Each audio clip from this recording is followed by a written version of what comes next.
Hey guys, today I'll be reviewing the long-awaited but not really Blades, the newest entry in the Elder Scrolls series. Now, when this game was announced back in 2018, they stated that this game was a pure Elder Scrolls game, a massive first-person RPG with console-quality graphics. Surprising for a phone game to have console-quality graphics. For a phone game, it's pretty massive in the sense that it takes up almost a gigabyte of storage on whatever device you play it on, but the game itself doesn't feel very massive, and I'll touch up on that in a second. One of the descriptions I wanted to focus on is console quality graphics.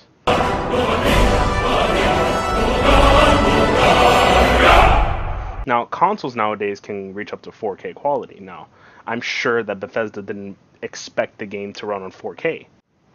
But these console quality graphics that they're referring to is closer to PlayStation 3, Xbox 360 when people were playing Oblivion. The NPCs are very laggy, the movement in the game isn't the most responsive, and the user interface itself isn't the friendliest. But enough about the pre-release promises. Let's get into the game itself.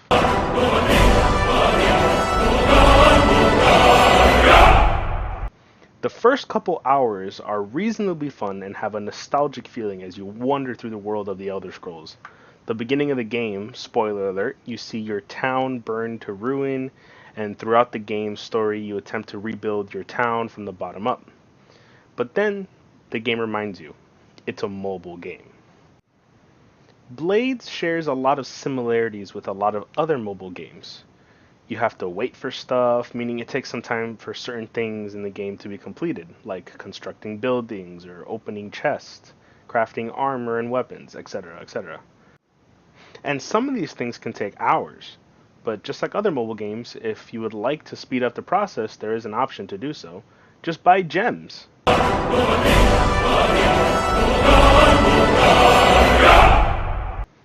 Yeah, unfortunately, they introduced a in-game currency that you mainly obtain by using real money. Now, that's expected of a mobile game. Speeding up things isn't the only thing it's used for, though.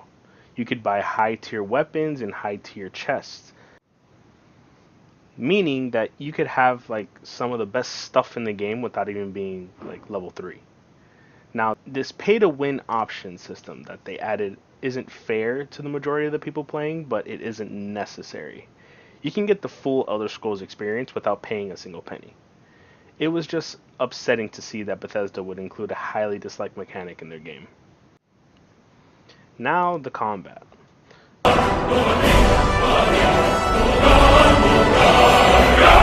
The combat mechanic is not the most exciting either. Sure, you can cast a spell here and there, and you could do a stamina attack like a charged swing and whatnot, but the main combat mechanic is very simplistic, almost a little too simplistic. When I was a freshman in high school back in 2011, 2012, me and my friends used to play this game called Infinity Blade. That game's combat mechanics were amazing. It was a constant motion, timed blocks, parries, crazy monsters and bosses. It was a very interactive and very involved combat. It was probably my favorite mobile game at the time. So when Blades was announced, I was expecting that kind of combat mechanic, and I got very excited. But instead, I was introduced to a press and hold and release combat style. And in my head, I thought it would get better eventually, but after killing the 50th goblin, no exciting enemies, it wasn't any better.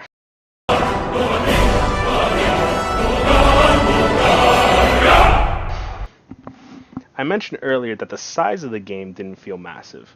That's because most of the time you're in your town, talking to people, constructing new things, and getting your town's level higher so you could upgrade more in your town. And when you aren't in town, you're doing a mission that you probably already visited, or a short mission where you kill 5 to 12 enemies and collect loot that you can't open because you still have a silver chest waiting to be opened.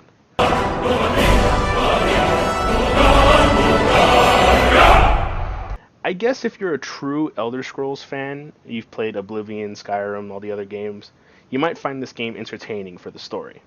But honestly, I think that's all the game's got going for it. It seems to be a very well written game. I'll give it that much. I give the Elder Scrolls Blades a 5 out of 10. It still has a lot of issues, including server connections, buggy movements, boring combat, and wait times. But the story is interesting, and the input of making it your own town is immersive. The game is still in early access, so hopefully Bethesda fixes some of the problems I have mentioned. If you want to play Blades, all you have to do is make a Bethesda account and log in with your phone, and that's pretty much it. Let me know what you guys think of the game. Comment your thoughts below, and don't forget to like and subscribe, and I'll see you guys next time.